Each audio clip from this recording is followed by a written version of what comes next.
네, 윤회가 오기 전 시작하겠습니다. 41회입니다. 새 얼굴 있으시다. 안녕하세요. 윙크남. 안녕하세요. 그 MBC 그 민주방송 실천위원회 간사 김재경입니다. 지금 이호찬 선배가 인사청문회 지금 참고인으로 나갔다가 지금 본부장이 지금 오고 있어서 땜빵으로 잠시 한 10분 정도면 되죠? 네. 아니요. 10분 아니요? 정도만 네. 딱 앉았다 있다가 교대하는 걸로 그렇게 알고 있습니다. 네, 그 여러분들 김재경 간사님이요, 그 MBC 힘내라 콘서트 할 때 그 티저 영상에 보면 맨 마지막에 그 장면에서 한 분이 윙크를 쫙 날리고 가는데 그분이세요. 네, 그 이른바 윙크남입니다. 네. 우리 첫 소식. 네. 늘 YTN이 첫 번째입니다. 네. 네. 별로 좋은 소식은 아닌데요. 그 김백 사장의 경영진이 보도국장을 일방적으로 임명을 했어요.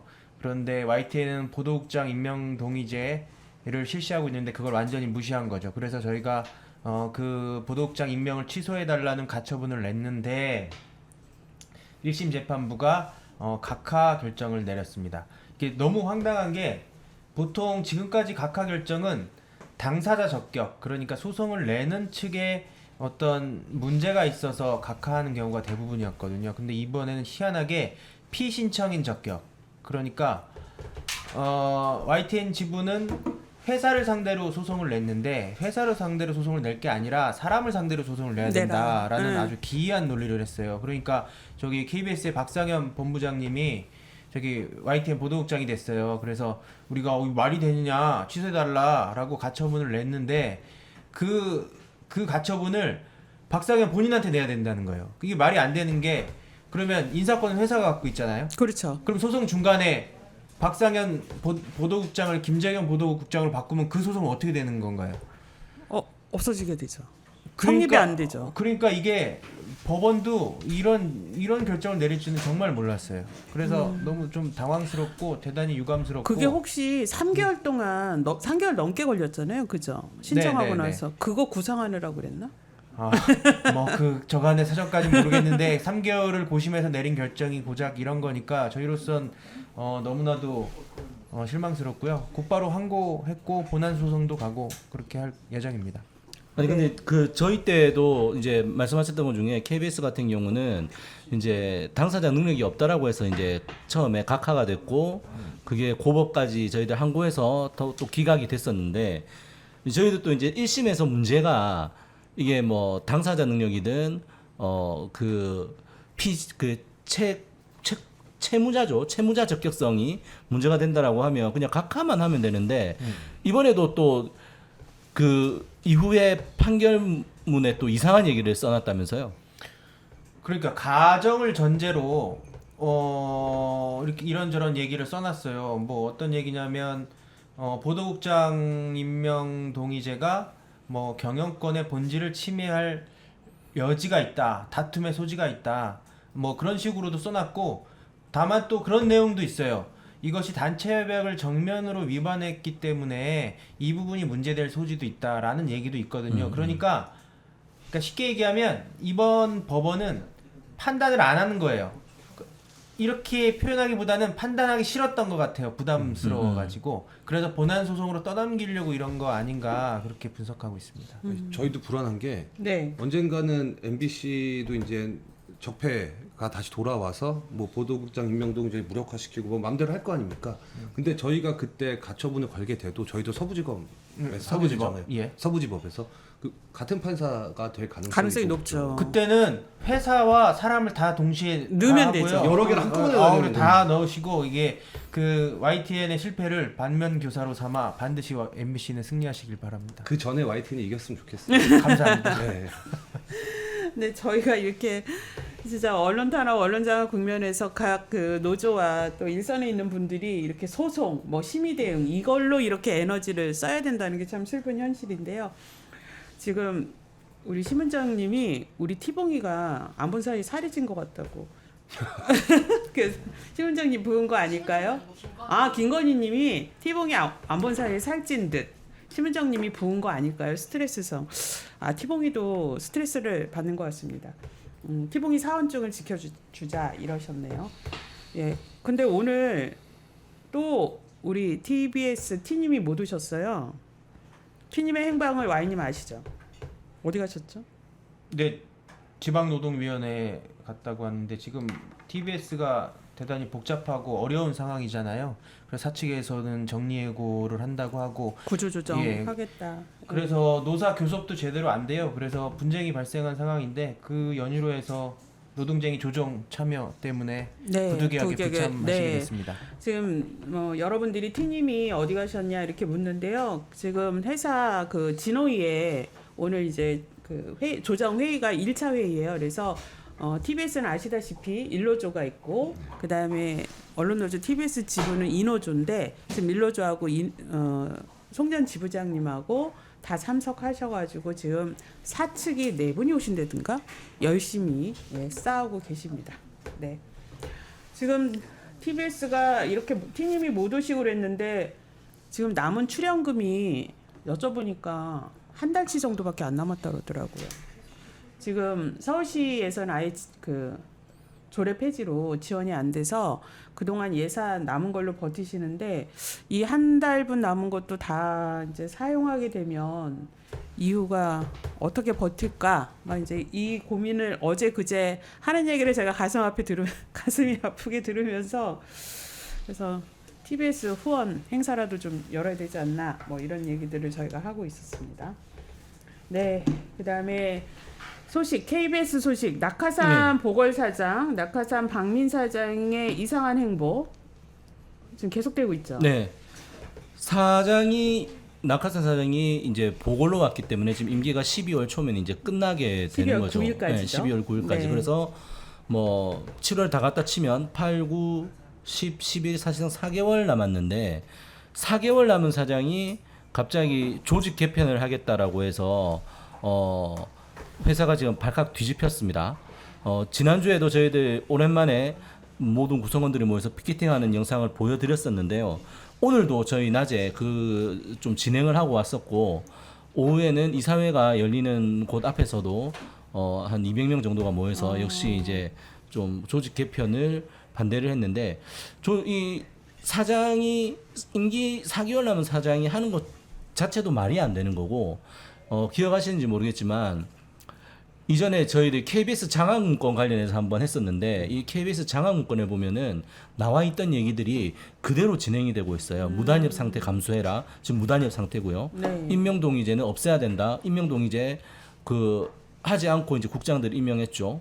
그 다음에 승진 및 직급 체계 개편해야 된다.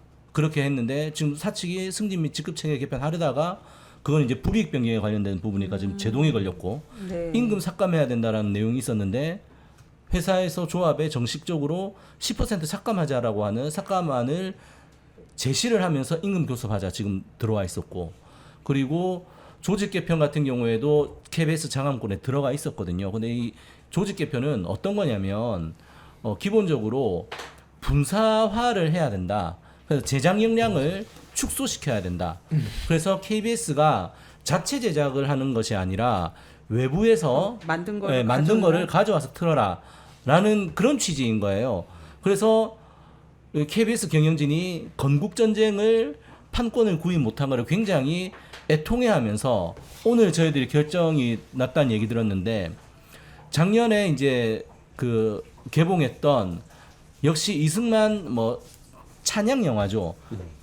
기적의 시작이라는 작품이 있다라고 합니다. 그런 작품이 있었던 거예요. 전국 관람객 26,000명의 이제 영화가 있는데 그거를 1,000만 원을 주고 구입을 해서 광복절에 틀겠다고 하네요. 그러니까 이런 식인 거예요. 조직 개편을 해서 자체 제작 역량을 없애고 그 자체 제작 역량을 없애면은 KBS가 어떻게 프로그램을 만드냐는 것이 교육 바깥에서 와서 사서 틀어라. 근데 이 사서 틀어라고 하는 콘텐츠들은 대부분 우익 성향의 그런 이제 프로그램들을 틀으라는 그런 취지이겠죠. 근데 이런 것을 하기 위해서 지금 조직 개편을 하겠다라는 거죠. 그래서 저희들이 지금 반대하고 있는 것이고 그래서 단순히 박민이 좋고 싫고 이런 문제가 아니라 KBS가 공영방송으로서 망가지는 조직 개편이기 때문에 저희들이 굉장히 좀 반대를 하고 있는 그런 상황입니다. 그리고 이제 최근에 또 이제 특별 명예퇴직을 하겠다라고 했는데 근데 지난번에 한 번 하지 않았어요? 그 2월달에 했었죠. 그때 그래서 90 몇 분이 나가지 않았어요? 네, 87명, 네. 87명이 나갔는데 그럼 보통 이번에도- 보면은 각자 회사에서 보통 특별 명예퇴직을 한 번씩 하잖아요. 네. 그래서 이제 그냥 퇴직할 때는 보통 퇴직금만 받고 나가는데 특별 명예퇴직을 하면은 저희는 이전 같은 경우에는 기본급에 한 최대 45개월 분 뭐 이렇게 주고 했는데 지난 2월 달에는 할 때 뭐 위로금을 최고 1억 원까지도 줬었어요. KBS에서 진짜 파격적이었는데 네. 이게 항상 있던 특별 명예퇴직이었고 그래서 일반적으로 진행이 됐었고 그런 차원에서 이제 지난 2월 달에도 있었는데 이번에는 특별 명예퇴직을 하면서 특별 명예퇴직 사유로 해고 회피 노력이라는 문구를 넣은 거예요, 사측이. 그러니까 이게 구조조정의 전 단계를 회사가 밟고 있다라고 라는- 저희들은 지금 판단을 하고 있고 이 부분에 대해서 강하게 시정 조치를 요구를 했지만 뭐 받아들여지지는 않고 저희들도 아마 YTN이나 MBC도 있을 텐데 고용안정위원회라든지 고용안정협약 이런 것들이 저희들도 지난해 마련을 했습니다. 그래서 만약에 구조조정을 사측이 하겠다라고 하면 그런 일환으로 진행이 되는 거라고 하면은 이제 노사가 협의를 해야 되는데 그런 것조차도 지금 뛰어넘은 상황이어서 저희는 문제가 있다고 보고 있습니다. 지금 KBS는 노조가 몇 개가 있는 네 거죠? 개가 있습니다. 예. 예, 가장 큰 이게 저희 KBS 규모가 언론노조 KBS 본부가 본부? 예, 한 절반 정도의 그 직원들이 가입되어 있죠. 그다음에 두 번째 두 번째가 규모가 기업별 노조인 KBS 노조가 한 750명 그 정도 되고. 그게 그러면 이른바 보수 노조인가요? 네, 보수 노조인데 이 보수 노조보다 더 보수인 정말 극우 노조라고 할 수 있는 노조가 한 40명 정도 있는 공영 노조가 있고 이제 네. 공영 노조 이쪽에서 얘기를 한 게 왜 KBS는 건국 전쟁을 못 트는 거냐. 라는 이른바 얘기들을 하는 거죠. 공원연 뭐 이런 보수 성향의 네, 맞습니다. 단체들에서 네. 활발히 활동하는 분들 그렇습니다. 중심인가요? 네, 근데 KBS 노조도 공원연이나 이런 데는 들어가 있어요. 같이 하고 있어요. 네. 그쪽. 그러면 또 마지막 노조가 이제 소위 얘기하는 이제 MG 노조라고 하는 젊은 세대가 예, 뭐 좀 주축이 된 새로 주축이 된 만든 노조가 한 400명 정도 있고. 네.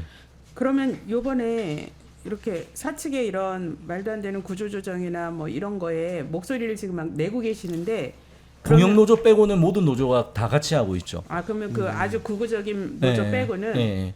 그러니까 뭐 저희들 기술 친구들이 제일 좀 많이 열받아 있는 것 중에 하나가 어쨌든 저희들도 이제 콘텐츠를 잘 만들어야 되니까 기술 쪽 같은 경우에는 방송 기술이 제작, 송출, 송신 요 파트가 나눠지는데 특히 제작 중에서도 후반 제작 부분에 대해서 회사가 굉장히 많이 공을 들였고 이제 기술본부 안에 있는 조합원들도 미래 먹거리라는 부분에 있어서는 이제 후반 제작에 대한 기술들 이런 것들을 굉장히 중요하다라고 생각하고 그 부분에 대한 투자라든지 뭐 스킬을 계속 키워왔는데 이번 조직 개편 같은 경우에는 그런 것들이 지금 깡그리 무시됐거든요. 그러니까는 이제 기술 우리 동료들 같은 경우에도 과연 미래 비전이 뭐냐라는 부분들에 대해서 회사가 지금 답을 못 내놓고 있는 이런 상황인 거죠. 근데 본부장님 저 요즘에 KBS 저 9시 뉴스 보고 싶지 않은데 열심히 보거든요. 그런데 이번에 폭우가 엄청 쏟아졌잖아요. 그래도 체코 그런데 원전 수주가 체코- 중요하죠. 근데 그 사실 체코 원전은 수주한 게 아니에요. 그 이른바 우선 협약 대상자예요. 예, MOU예요. 그러니까 이제 수주를 하려면 정식 계약을 맺으려면 아직도 이제 많이 본 남았죠. 과정이 많이 남아 있어요. 근데 이제 수주했다라고 단정적으로 보도한 건 TV조선인데 그 원전 수주했다는 걸 그 폭우 속에서 첫 번째 꼭지, 두 번째 꼭지, 세 번째 꼭지 이른바 톱뉴스로 나란히 네. 보도한 것이 또 KBS예요. 실제로 그래서 시청자 의견 중에서도 저희들이 그런 불만들이 많으셨어요. 이런 상황에 뭐 원전 수주가 중요하냐, KBS가 재난 주간 주간 방송사. 방송사라고 네. 하면서 왜 폭우 이런 비피에 대해서는 하지 않느냐라는 시청자 의견들이 실제로 접수가 많이 됐다고 합니다. 네. 네. 실제 우리도 야근 보통 사역을 네. 살 때 네. 지진 나고 뭐 폭우하고 이럴 때 누가 자막을 먼저 내고 누가 소식을 먼저 전달하고 지속적으로 하냐 경쟁을 하잖아요. 근데 KBS가 먼저 나가면 조금 놓는 게 있죠. 안도하는 느낌이 있죠. 뭐 YTN이 먼저 나간다거나 다른 방송사가 먼저 나갈 때는 이제 물 먹었다고 생각하고 내가 네, 열심히 네, 안 한 거다 네, 네. 이런 느낌인데 K는 정말 재난 그 관련해서는 항상 빠르고 투자도 제일 많이 하는 곳이라서. 그리고 또 지역 곳곳을 네, 또 그쵸. 실시간으로 연결을 해서 빠르게 전달을 해주는데 세상에 아직 계약도 맺지 않은 원전 수주를 그것도 세 꼭지나 하면서 또 윤석열 대통령이 얼마나 총력전을 벌였는지를 근데 이게 내부의 기자분들이 이런 보도에 대해서 내부 문제 제기는 지금 어떻게 되고 있어요? 기자협회장이 매일 아침 취재 제작 회의에 들어갑니다. 들어가서 얘기를 하고 문제 제기를 하는데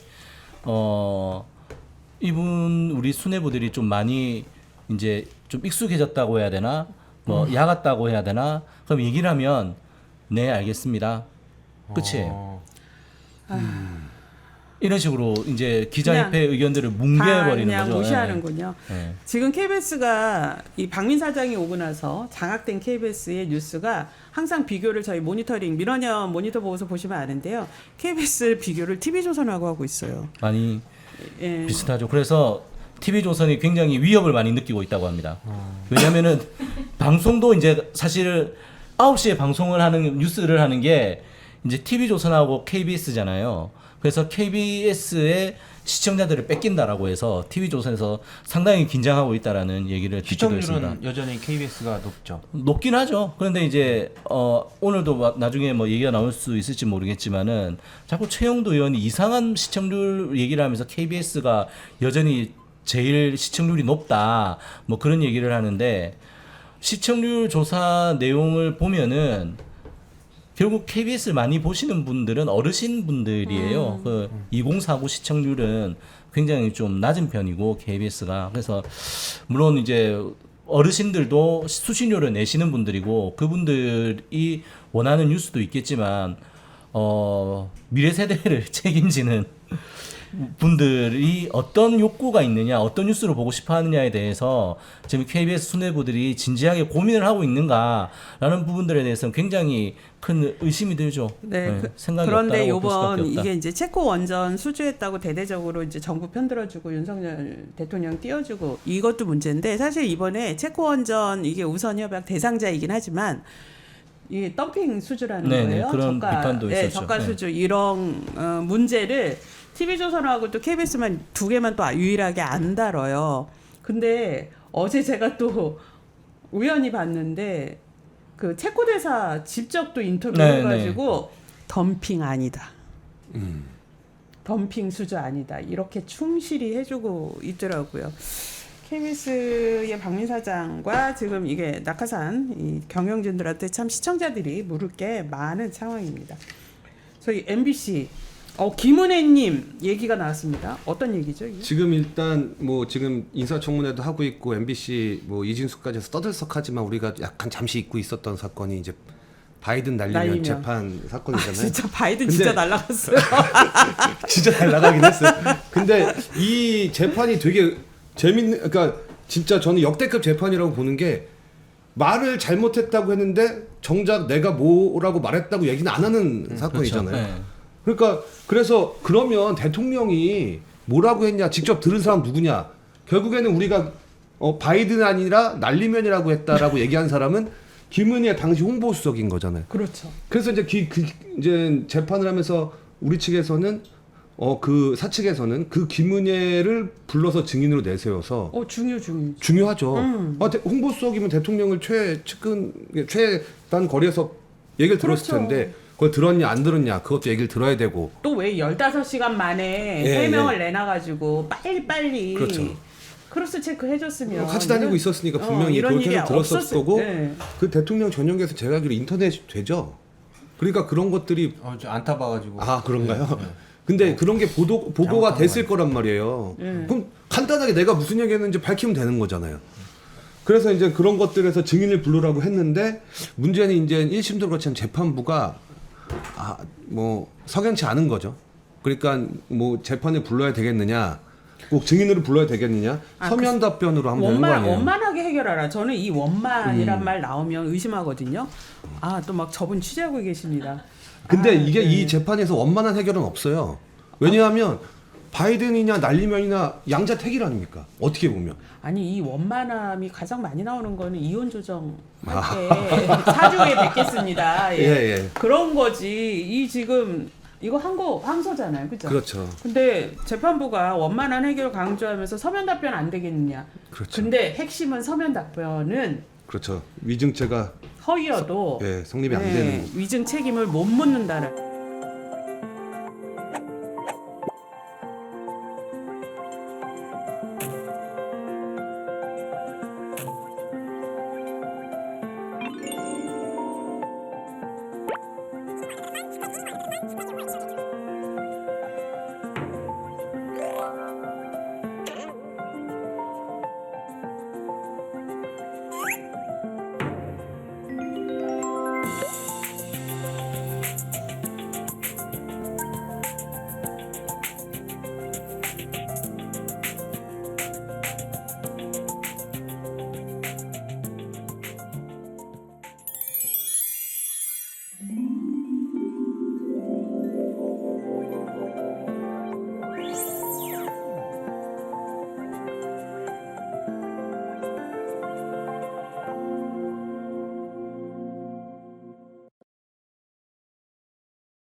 시민이 언론의 인싸가 되는 그날까지 언론에서 시작합니다. 오랜만에 뵙습니다. 저는 오윤혜입니다. 반갑습니다. 와. 한 번 빠졌는데 이렇게 사람이 가수 오윤혜님. 이렇게 사람이 가끔은 조금 이렇게 결핍을 줘야 될 것 같아요. 지난주에 네. 노중면 의원님이 오셨거든요. 네, 맞아요. 그런데 윤혜님의 그 노래로 네. 콘서트에서 너무 힐링받고 위안받으셨다고 그 얘기를 꼭 해주고 싶었다고. 네. 아, 맞다. 이건 제게 아니죠. 제가 마이크를 받았습니다. 네. 그래서 그 얘기 꼭 전해달라 그러셨어요. 그러게요. 지난주에 YTN 특집이었는데 제가 또 함께하지 못해가지고 고한섭 지부장님께 사과의 말씀을 드려봅니다. 네. 받아주실 거죠? 네. 아 근데 저희 너무 네. 웃겨요. 호다닥 하느라고 티모기가 저기에 생겨져가지고 티모기 지금 쓰러져 있어. 빨리 건져주시기 바랍니다. 티모기 구해주세요. 자, 제가 일주일 정도 뉴스를 쉬었는데 돌아와 보니까 정말 엄청난 어마어마한 뉴스들이 뉴스들이. 넘쳐나고 있더라고요. 그래서 오늘 특히 가장 중요했던 이진숙 청문회가 있었습니다. 아, 그렇군요. 좀 소개를 먼저 해드리도록 하겠습니다. 먼저 제 옆에는 김준희 방심위 지부장님 나오셨습니다. 반갑습니다. 안녕하세요. 사건이 주셔서 나오셨죠. 아, 그렇군요. 그리고 오늘 또 청문회 다녀오신 MBC 이호찬 본부장님 나오셨습니다. 양복. 복장 오. 자체가 지금 다르죠. 에? 너무 이런 복장이 모습 처음 봤었어요. 저 42회 만에 처음 봤어요. 네, 처음 봤습니다. 예, 국회에 나갔다 와서. 예. 네. 앞으로 종종 이렇게 좀 입고 와주시면 안 돼요? 알겠습니다. 네. 저도 이렇게 입고 국회 갔다 와요. 그리고 나머지 두 분도 또 본방이니까 소개해 주시죠. YTN 고한석 지부장님 네, 반갑습니다. YTN 고한석입니다. 네, KBS 박상현 네, 본부. KBS 본부장 박상현입니다. 네, 반갑습니다. 자, 오늘 이진숙 청문회 있었잖아요. 많은 분들이 보신 분들도 계시고 안 보신 분들도 계실 텐데 저는 한 10분 보기도 힘들더라고요. 왜냐면은 내 돈, 내 시간을 들여가지고 스트레스 받는 게 너무 힘들어서 안 보신 분들, 혹시나 또 다 못 보신 분들에게 오늘 언론화사 보시면은 바로 한 큐에 정리를 해드리는 시간 갖도록 하겠습니다. 우선 청문회 이야기 하기 전에 류일임 위원장 이야기를 짚고 넘어갈까 합니다. 이분이 민원사주로 유명했는데 또 셀프 연임으로 회자가 되고 있어요. 류일임 위원장이 임명한 또 5기 위원장들이 다시 또 6기 위원장은 또 셀프로 문장구고 연임을 진행한 건가요? 네, 이거 한번 얘기해 주시면. 우선은 류일임 씨가 방심위원으로 위촉되는 것 자체도 알려지지도 않았었어요. 맞아요. 처음 어제 들었어요. 급하게 6시 35분? 최초 보도가 6시 35분이었고요. 근데 그 6시면 퇴근하지 않아요? 그냥 직원들 다 퇴근했고 사실 그걸 방심위 핵심 간부들도 모르고 있었어요. 그냥 퇴근하고 기사 보고 알았다는 사람들이 많아요. 이렇게 나라가 정말 손에 꼽을 만한 사람들이 먼저 알고 있었어요. 무슨 군사작전. 네, 어제 쿠데타네, 쿠데타. 위원장 호선까지 한다는 걸 아는 사람은 정말 손에 꼽았던 것 같아요. 저도 그 얘기를 듣고 네. 실제로 알고 간 게 아니고 그런 소문이 있다더라라는 얘기를 듣고 일단 올라가 봤는데 문이 다 잠겨 있는 거예요. 네. 원래 그 지문을 찍으면 직원들은 다 안에 들어갈 수가 있는데 유리문 안쪽으로 지문을 찍었는데도 다 문이 안 열려요. 그래서 그리고 나서 조금 있다가 거기 이제 회의 때 보고하러 들어가는 그 간부들 그 사람들도 못 들어갔어요. 네. 시스템이 막혀 있어가지고. 그렇군요. 그래서 안에서 나중에 누가 나와서 열어주고 그 사람들만 들여보내주고 저는 막 들어가려고 하니까 이제 막 맞고. 막고. 이게 어째 두 가지가 궁금해지는데 영상을 또 보고 오면 기가 막힐 것 같습니다. 류일임 위원장이 운전대를 직접 잡고 가방 위원장과 노조 위원장 등의 엑셀을 밟아서 돌진하는 아찔한 영상이 있다고 하니까 한번 보고 오겠습니다.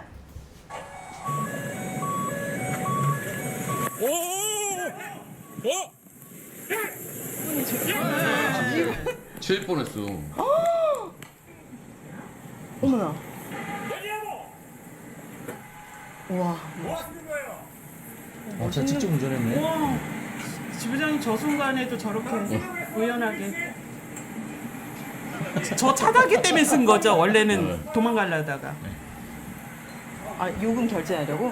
아니 그 저게 내려오니까 바가 내려오니까 저것도 기물파손은 못. 아, 하니까. 차를 버리고. 차를 거기다 그냥 버리고 가는 거예요? 어. 기사님장한테 키 주고 갔는데 그때 안에서 한참을 안 나왔어요. 그 뒤에 차가 엄청 많이 밀려 있었거든요. 어머 민폐. 저는 방송에 있어요. 들어가서. 따로 아니, 얘기하고. 나중에 따로 만나서 말씀드리겠습니다. 아니에요. 아니. 여러분하고 얘기하고 싶지 않습니다. 아니 무슨 일을 하셨는지만 저게 얘기하세요. 위원장 보선을 위한 전체를 열어가지고 위원장 보선을 통과시켰어요. 누가 됐어요? 제가 됐습니다. 그렇게 급하셨어요? 아니요, 그런데- 왜 문은 걸어 잠그셨어요? 아니요, 외부에서 방해할 수도 있기 때문에. 누가 방해를? 누가 방해를 아니, 해요? 우리는 뭐가 그렇게 정상인 겁이 납니까? 상황에서, 회의해야 잠깐만. 되는 겁니다. 위원장님 내일 증인이세요. 그죠? 내일 국회 증인으로 나오신다고 과방에 출석 통보하셨죠? 택시 타고 도망간 거죠? 아까 어머나. 그 국회에서 증언하실 때 엘리베이터에서 기다렸는데 안 와서 이제 직접 내려가셨다고 해서 그 말씀을 계단으로 도망을 간 거예요. 그래서 19층에서 뭐 중간에 어디 옮겨 탔겠죠 엘리베이터를. 근데 왜 비서가 운전 안 하고 본인이 운전을 하고 가는 아, 저게 관용차가 아니고 개인 차예요 저게. 아 그리고 저 차에 진짜 혼자가 아니라 다른 사람도 타고 있었다면서요? 처음 보는 얼굴들인데 어제 같이 위촉된 분들이 신규로 이쪽 위촉된 같아요. 분들 네. 대통령이 추천한 그 2명. 네 그런 것 위촉. 같아요. 저렇게 도망가듯이 저렇게 쩔쩔 맬 거면서 왜 그렇게 무리하게. 그럼 5기 위원장들이 지금 6기를 뽑는 것도 6기를 이상하죠. 뽑는 거기 건 위원들이- 합법적이에요? 예. 그게 말이 안 돼. 저는 법적으로 문제가 있다고 생각해요. 네, 이거는 원래 6기 위원장 호선이거든요. 그러면 6기 위원장은 6기 위원들이 모여서 뽑는 거예요. 아, 그러겠죠. 근데 6기는 지금 구성이 안 됐어요. 왜냐하면 대통령이 추천하는 사람을 직원들도 다 퇴근하고 6시 35분에 기습으로 문 잠그고 네. 대통령이 위촉을 한 거잖아요. 그러니까 성원이 안 되니까 현재 임기가 8월 5일인가까지 5일까지 남아있는 있어요. 두 분, 그분도 대통령 추천인가요? 아니요. 여당 추천인가요? 국민의힘 추천이에요. 네, 그분들하고 해서 5명 다 대통령 또는 여당 추천. 네. 그러니까 야 쪽은 하나도 없이 자기네들 5명이 5기 2명이 포함돼가지고 류일임을 우리 정말 다시 어처구니가 위원장으로 뽑는다. 아니 이게 동네 반장 선거도 이렇게 안 하는데 제가 설명을 좀 드리면 원래 방심위가 위원이 9명인데 그 중에 6명을 국회에서 추천을 해요. 네. 대통령이 3명을 위촉을 하는 거고. 네. 그런데 전에는 국회에서 추천이 늦어지는 경우들이 있거든요. 2017년도에 7개월이 늦어졌어요. 추천이. 네. 그때는 이제 자유한국당에서 추천을 안 해줘가지고 그리고 2021년도에는 6개월이 늦어졌어요. 역시 국민의힘이 추천을 안 해줘서 네. 그때는 대통령이 7개월, 6개월을 기다려줬거든요. 그래서 9명의 위원이 다 이제 구성이 될 때 한 번에 같이 출범을 해왔었는데 네.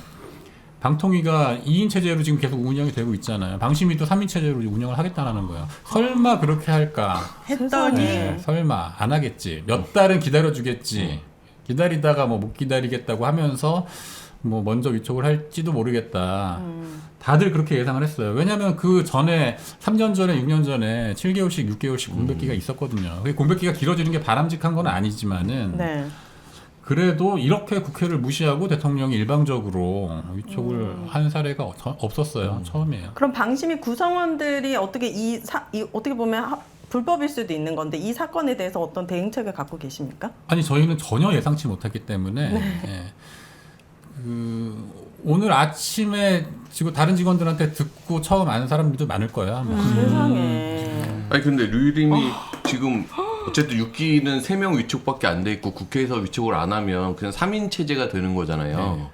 그럼 3인 체제에서도 할 수 있는 게 별로 없을 텐데 굳이 5기 위원들이랑 해서 호선해서 자기가 지금 위원장이 될 이유가 뭐가 있는 거야? 아니 그 3인이 뭘 받으려고? 당신 소위를 별도의 이렇게 구성 그게 없어서 3명이 방송 소위도 하고 통신 소위도 하고 광고 소위도 하고 다 해서 하겠다라는 원래 구상이라는 소위원회는 거예요.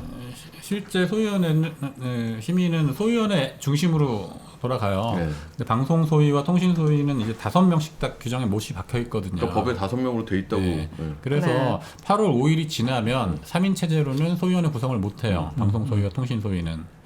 그래서 8월 5일 전에 네. 이렇게 무리하게 소위원회 구성까지 지금 끝내 놓으려고 하는 것 같아요. 다음 주 네. 월요일에 소위 구성을 하겠다라고 하는 건데 네. 5명이서 방송 소위도 다 그 똑같은 5 사람들이 명이요? 하고 통신 소위도 똑같은 사람들이 하고 전체 회의도 똑같은 사람들이 결국에는 8월 5일까지. 네. 그리고 8월 5일이 지나면은 없어지잖아요, 그 사람들이. 2명 나가고 그냥 네. 3인 체제 위원회가 되는 건데 네. 그걸로 그냥 그대로 쭉 앞으로 하려는 것 같아요.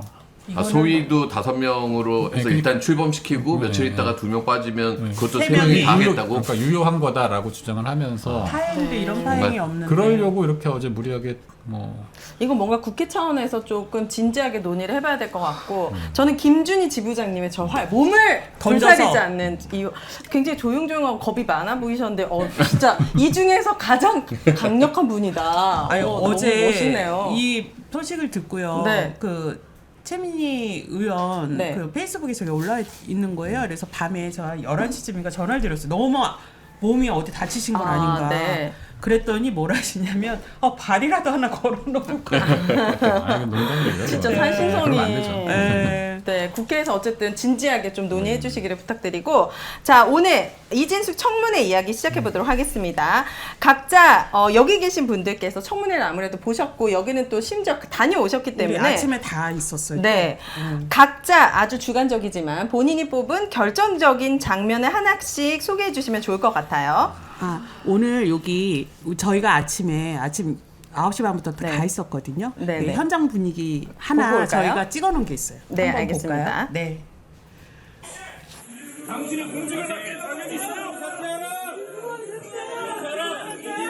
보셨네. 수문 그림 찾아보세요. 저도 있어요. 저 작은 여자. 김건희님이 그래서 M님 장가 가세요 댓글을 다셨네요. M님 장가 가세요. 장가 가세요. 네? 오늘 보고 댓글을 다서 세상에. 저희가 아침에 저걸 했어요. 저희 KBS 네. 보입니다. 아니 성량이 얼마나 좋든지 샤우팅이 맞아요. 그냥 쭉쭉 뻗어나가더라고. 이호찬 부부장님.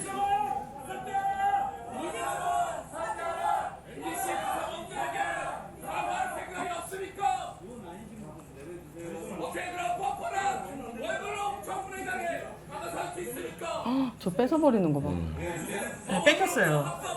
박상윤 부부장이 뺏겼어. 달라고. 뒤에 계시죠. 아까 몽클했어. 근데 저 미국 그냥 들어갔잖아요. 근데 저게 폭력이래, 김장겸 의원이. 아니 저기도 폭력이라 그랬어요. 이진숙도 자기 겁박당했다라고.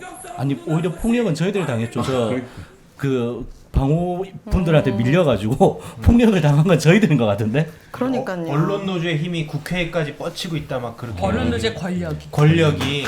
어떻게 초유의 사태라는 거예요. 이렇게 상임위장에. 네. 아니, 이거보다 더한 거 엄청 많았어요.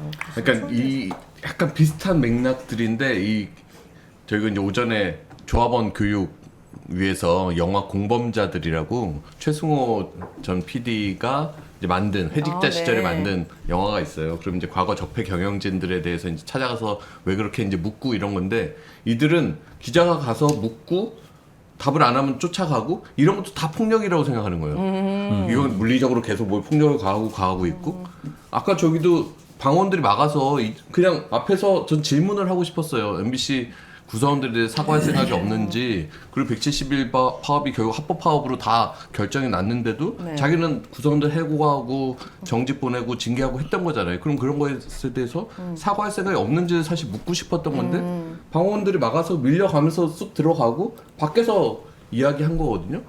저걸 갖고 무슨 언론 노조가 엄청나게 뭐 현행법을 위반을 하면서 불법적으로 겁박, 압박, 협박 막 이런 단어들을 계속 청문회 내내 얘기를 하더라고요. 청문회에서 그 국힘 간사 최영도 의원이 뭐라 하냐면요. 민주노총이라고도 안 해요. 저분들은 민노총 산하 언론노조가 5년 동안 얼마나 야만적으로 했는지 오늘 보여줬다.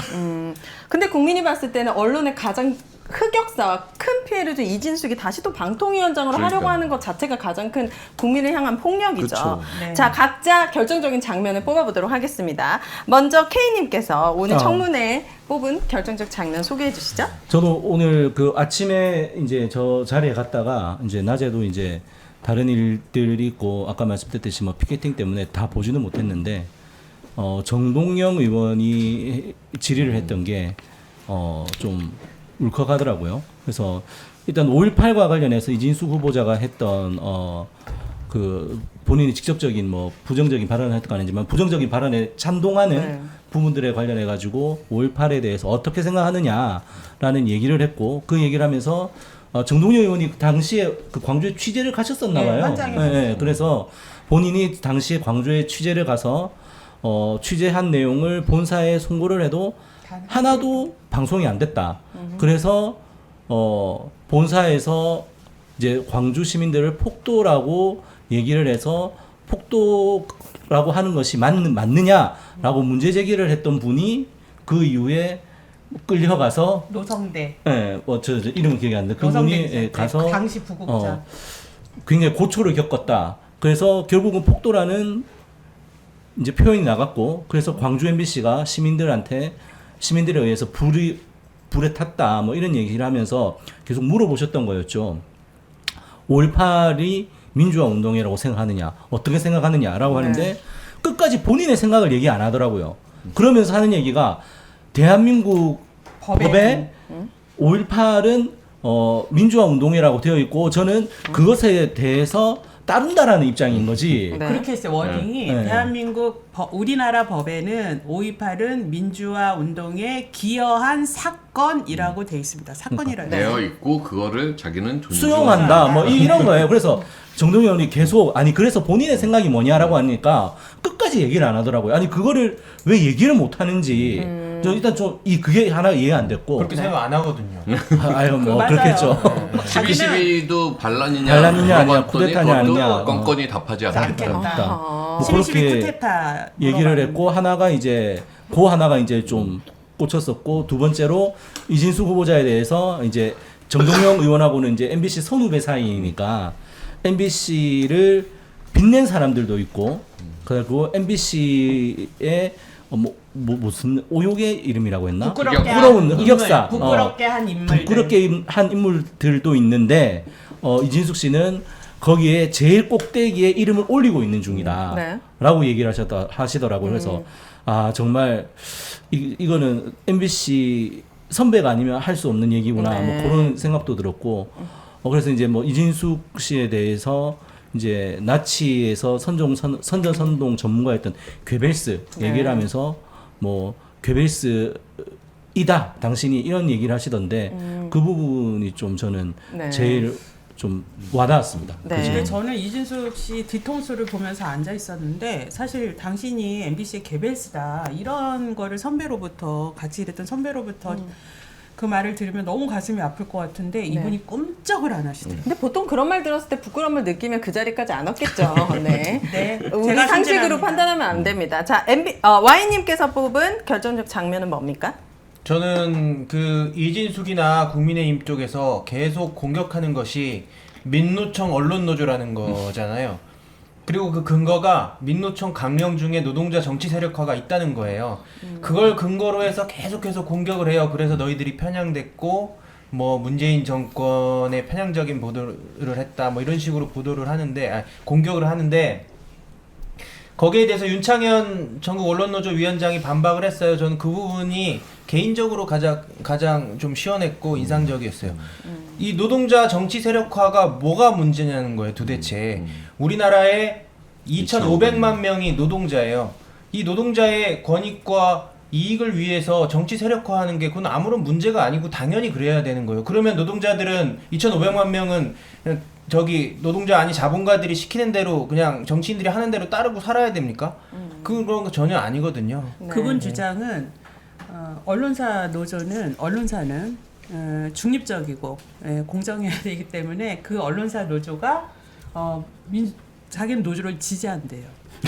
그런데 그게 센 거짓말이에요. 지지한대요. 그러면서 단지 그 정치 세력화하는 활동을 하면 안 된다는 아주 이율배반적 얘기를 하던데 본인이 정치 진출했잖아요. 아니 공영방송이 저희가 내부적으로 볼 때 가장 부족한 게 노조 관련 보도예요. 그러니까 노동 관련 뉴스들이 그냥 재미없다. 그리고 그냥 쉽게 말해서 뭐 그림이 안 된다. 막 이러면서 공영방송들이나 지상파 뉴스들이나 뭐 방송들이 노동 관련 뉴스 되게 못해요. 그건 내부적으로 사실 반성해야 될 부분인데 마치 MBC가 노동자 정치 세력화를 위해서 무슨 엄청난 일을 한 양. 응? 노동자 정치 세력화는 노동조합으로서의 역할이 있고 내부의 제작진으로서의 역할이 분리돼 있는 거예요. 네. 그럼 노동조합으로서 노동자 정치 세력화에 찬성하고 이게 뭐가 문제냔 말이에요.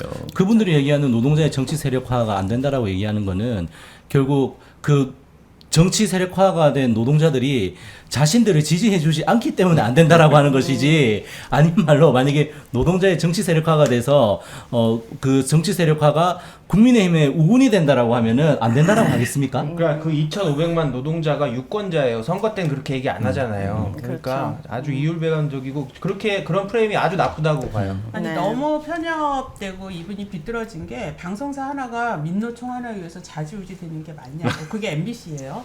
그다음에 독립성 중립성 유지할 공영방송 노조가 왜 민노총에 왜 가입을 해야 되냐 막 이렇게 물으면서 그럼 민노총은 안 되고 한국노총은 되는 거예요? 그거 말이 안 되는 거죠. 너무 편협된 얘기를 아주 이분은 당당하게 오늘 그러니까 이진숙 씨가 2014년에 사장 자기가 하겠다고 계획서 낸 거에 거기도 그렇게 돼 있어요. 언론 그 MBC 본부의 어떤 상급 단체의 탈퇴를 요구하겠다. 근데 이거 명백한 노조법 위반이거든요. 그러니까 노동조합이 자체적으로 자기의 단체를 꾸리고 상급 단체를 어디로 할지 선정하는 건 노동자의 노조가 자주적으로 결정하는 자기의 거지. 권리직 이걸 사용자가 가서 개입해라 탈퇴해라 말아라 얘기할 수가 없는 거고 네. 심지어 방통위원장을 하겠다고 하는 사람이 네. 방송 구성원들 방송사 구성원들의 어떤 결정을 자기가 위해서 좌지우지하겠다고 하면 당연히 방통위원장이 방송사의 제어가 승인 이런 것까지 다 관여하는 사람인데 내부적으로 압박을 받을 수밖에 없잖아요. 저는 명백한 법 위반이다라고 생각을 하고 네. 아까도 자꾸 막 뭐 1,100명 중에 뭐 언론노조가 대다수가 있는데 언론노조 MBC의 언론노조 조합원이 1,100여 명, 그다음에 3노조 조합원이 100명 정도예요. 네. 11대 1의 구조란 말이에요. 그러면 MBC의 대다수가 언론노조 조합원인 게 잘못인가? 그럼 저는 오늘도 매번 조합원들 설득하고 가입을 시키려고 하고 있는데 이제 가입을 중단하고 탈퇴를 시켜야 되나? 그러니까 내부 구성원들이 언론노조 조합원이 많다는 게 무엇이 문제인지 그러면 어떻게 해야 되는 것인지. 아마 그 근거까지는 그 사람들은 궁금하지 않고 그냥 프레임만 네. 시켜가지고 공격하려는 것 같습니다. M님께서는 직접 가서 보시면서 어떤 게 가장 결정적인 장면입니까? 저는 그 이제 이진숙 발언 중에 뭐 말이 안 되는 거 너무 많은데 전 그 장면 자체가 너무 안타까웠어요. 그 제 앞에 김재철 사장이 앉아 있고 그 옆에 김철진이라고 예전에 편성 본부장이 앉아 있고 안광한 사장 김재철, 안광한, 김장겸으로 이어지는 사장이거든요. 그 옆에는 권재용 예전 부사장이 앉아 있고 네. MBC의 적폐 경영진들이 일렬에 쭈루룩 앉아 있고 세상에. 그 앞에는 대표적인 적폐 이진숙이 후보자로 앉아 있고 저기는 김장겸이 의원으로 앉아 있는 이 그림 자체가 네. 너무 좀 충격적이었고 그랬겠네요. 아까 말씀드렸듯이 그 공범자들 영화를 아까 낮에 잠깐 봤는데 이 공범자들이 다시 다 돌아오고 있는 듯한 느낌. 이 적폐 경영진이 이명박근혜 정권에서 MBC를 망쳤던 주역들이 다시 지금 다 복귀하고 있구나라는 생각이 드니까 그 그림이 너무 안타깝더라고요. 그렇겠네요. 그 장면 하나가 다 말해주겠네요. 네. 자, 우리 김준희님께서는 오늘 여러 의원님들이 그 법인카드 사용에 대해서 지적들을 많이 하셨어요. 네. 근데 저희 같은 공공기관에서 보기에는 금액이 너무 놀라울 정도로 좀 10일 동안 1,500만 원 기억났고 아니, 특급 호텔에서 막 한 5천만 원 쓰고 막 네. 이러면 저희는 호텔을 자주 아예 가시더라고요. 불가능한 엄청. 거예요. 정현주 위원장이 쫓겨날 때 총액이 뭐 한 16만 원인가 더 썼다고. 그렇지. 그러니까 원래 3만 원 한도인데 3만 5천 원짜리 먹었다고. 뭐 그런 것들 모아가지고 세상에. 실제로 뭐 주문했는지까지 전부 다 찾아내가지고 그렇게 뭐 난리 쳤는데 난리 쳤었거든요. 이분은 노래주점, 유흥주점, 단란주점 아주 네. 종류별로 가셨던데. 그래서 유흥주점 왜 갔냐고 의원들이 물으니까 자기는 열심히 네. MBC를 위해서 열심히 일한 거고 뭐 했대요? 거기서 영업했어요, 무슨 일 하는? 영업했다고. 광고 영업했다는 네. 건데 근데 그렇게 질의들을 할 때 자기를 중상모략했다고 도리어 막 화를 내는 거예요. 중상모략. 네. 중상모략. 아, 공격적으로 계속 이게 얘기를 하더라고요. 그래서 네. 중상모략이라는 라는 단어를 단어를 알아? 대해서는 사과해라. 이진숙 후보가 사과하세요라고 하니까 네. 그럼 자기도 사과를 받아야 되겠다는 거예요. 네. 자기는 극우가 아닌데 왜 극우라 그러느냐. 아. 근데 뭐 그 아까 5.18에 대해서도 답변하지 않겠다라고 하고 12.12 쿠데타에 대해서도 답하지 않겠다라고 했었던 사람이 네. 도리어 나도 사과받겠다라고 막 이제 얘기하는 게 적반하장이잖아요. 저는 그 류일임 씨하고 좀 이렇게 딱 결이 비슷하다. 오버랩이 되더라고요. 그 정동영 의원이 얘기했잖아요. 극우 감별법이 있다고 5.18에 대해서 폄하하고 세월호 유가족 폄하하고 이태원 참사 이럴 때 뭐 음모론 이런 거 제기하고 그게 지금 이진숙이거든요. 근데 마치 뭐 극우 얘기하니까 뭐 미국의 막 이런 극우의 개념 막 얘기하면서 자기는 극우가 아니라고 되게 어필을 하더라고요. 근데 하는 행동 자체가 우리 사회에서 극우적인 시각을 갖고 있는 사람들이 보이는 발언들을 쭉 해왔던 게 이진숙인데. 맞습니다. 그것도 잠시 후에 숨은 거짓말 찾기를 통해서 그분이 어디에 좋아요를 또 많이 늘리고 누르고 어떤 의사 표현들을 많이 했는지 알아보도록 하겠습니다. 계속 말씀하신 그게 아니, 가장 그 기억에 이제 남는 적반하장의 공통점이 있는데 네. 그 류일임 씨하고 이진숙 씨가 같은 과 1년 선후배 사이라고 아, 하더라고요. 그래요? 예전부터 같이 알던 사이였을 거예요 아마. 무슨 동기가 사기과 아니었어요? 같은 거 있어요. 사기과 무슨 과예요? 무슨 과요? 전북대 영어교육과로. 아, 있어요. 영어교육과. 네, 좋습니다. 두 번째 키워드로 넘어가 아니 봅니다. 저도 결정적자. 네. 저는 아까 있어요. 말씀하신 줄 알고. 네. 저는 눈썹 문신. 아하. 왜요? 그게 왜 결정적이에요? 헌혈. 저희 최민희 그 가방위원장이 그 이진숙 씨가 44년 동안 한 번도 헌혈을 안 했다. 네. 이렇게 사회에 이제 그 기부 마인드가 낮은 사람이 이제 공직자로서는 자격이 되냐 이거를 이제 문제 제기를 했는데 네. 오늘 그게 국회의원들이 헌혈 안 한 거를 가지고 왜 그렇게 인신 모독성 뭐 이런 걸 하냐. 이건 되게 모욕적인 거다. 막 이랬어요. 네. 근데 이진숙 씨가 자기가 헌혈을 왜 못했냐를 얘기하는 게 본인이 눈썹 문신을 하셨대. 그거랑 무슨 상관이에요? 그러니까 저 그래가지고 거기서 빵 터졌는데 우참하느라고 진짜 힘들었어요. 그래서 했는데 6개월간은 문신을 하면 헌혈을 하지 말라 그랬다는 거예요. 그래서 그게 무슨 상관이야? 6개월 이후에 하면 되잖아. 네. 그럼 자기가 나는 여태까지 헌혈을 안 했지만 헌혈하는 거 생각해보겠다 이러면 되잖아요. 네. 그리고 이제 진행을 하고 있었어요. 그런데 그 눈썹 문신 하시는 그 분들이 국회로 연락을 했대요. 이거 너무 사실관계가 다르다. 거짓말이다. 오. 그래서 의료기관에서 한 눈썹은 1개월 이후에 할 수 있고 헌혈을 네. 비의료기관에서 한 거는 6개월 이후에 얼마든지 할 수 있다. 그러니까 정확하게 알려달라. 네, 이거는 우리 그 직업과 분야에서 매우 그러겠네. 중요한 거다. 6개월 동안 헌혈 못 한다고 하면 또 피해가 갈 수 있잖아요. 그렇죠. 문신하시는 그래서 분들. 정확히 알려달라 그랬더니 네. 이진숙 씨가 저는 그렇게 얘기한 적이 없는데요. 그랬더니 과방위원장이 아까 잘못 얘기하셨어요. 그래서 정정해 드리는 거예요. 뭐 그래서 저희 방송통신위원장 후보자 검증을 하는데 눈썹 문신. 그러니까 네, 아무도 안 궁금한 그분의 네. 눈썹 문신까지 알게 류일임 됐는데. 씨하고 공통점 하나 더 있는데. 아, 맞다. 그분도 눈썹 문신 하셨잖아요. 그래요? 딱 보메라 했거든요. 그분들 정보 뭐 보면 할 수 있죠. 네. 근데 그 눈썹 문신 얘기하는데 국힘의원들이 정말 막 못 참아가지고 웃음을. 네. 그 장면이 아주 인상적이었습니다. 국민의힘 의원들 또 우참을 막 못 했다. 참아가지고. 네. 자, 두 번째 키워드로 넘어갑니다. 숨은 거짓말 찾기인데요. 오늘 이진숙 후보의 발언 팩트 체크해 보도록 하겠습니다. 첫 번째, 저는 단 10,000원도 사적으로 안 썼습니다.